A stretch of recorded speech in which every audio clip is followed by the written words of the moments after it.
Hello! In today's video, we are going to talk about a change in requirements for ISO standards and management systems.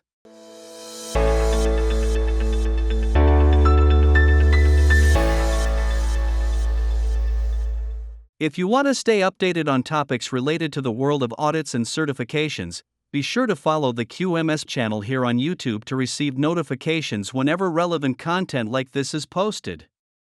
In February 2024, ISO along with IAAF released a statement regarding new requirements that are now in effect for all standards and management systems. This means it impacts companies certified in ISO 9001, ISO 14001, ISO 45001, and so on. What is this new update? ISO has issued an amendment to all standards related to the notification of climate change and the impact of these changes on your management system. Have you thought about this? The inclusion of climate change considerations is related to two requirements within Annex SL. So, first, let's consider that an amendment to an ISO standard is simply an addition of requirements that become valid from its publication date. Therefore, since the publication was on February 23, 2024, it is already valid. It introduces an additional requirement in Item 4.1, Understanding the Organization and its Context, and a note in Item 4.2, Understanding the Needs and Expectations of Interested Parties. Let's delve a bit deeper here so you're fully informed. The changes made include two new statements added to the requirements, related to the impact that climate change can have on management systems. So, within Requirement 4.1 Understanding the Organization and its Context, a sentence has been added: the organization must determine if climate change is a relevant issue for its scope. That's the first point. The second point in Item 4.2 Understanding the Needs and Expectations of Interested Parties adds a note saying, relevant interested parties may have requirements related to climate change. What does this mean for your company that is already certified or seeking certification? It means that the essence of the requirements, both for the organization's context and for understanding interested parties, has not changed.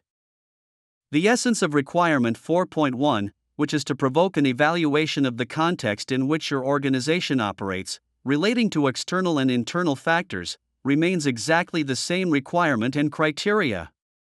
What are ISO and IAAF aiming for? In relation to what was sought in the London Declaration, they are bringing another discussion point to the table, another evaluation aspect. If you already use quality tools like SWOT analysis or PESTLE to evaluate the organization's context, we are now being prompted to include another evaluation related to climate change.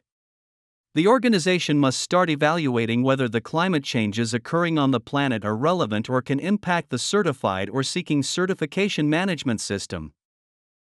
This applies to quality, the environment, data privacy, anti-bribery, compliance, and all other disciplines where the ISO management system standard prevails. So, what is a concern that ISO and IAAF addressed in this statement? It's not about making it an audit, certification, or management system focused on climate change, but rather that this topic needs to be discussed, considered, and evaluated for its relevance, and also to assess whether interested parties in your business may have requirements related to climate change within your management system scope. Therefore, stay alert, it is already in effect. It has been published on the ISO website. If you want to check the original source, you can download these amendments for all relevant management system standards from ISO.org. That's the message.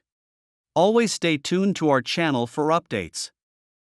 We hope to have contributed to the improvement of your management system. See you next time.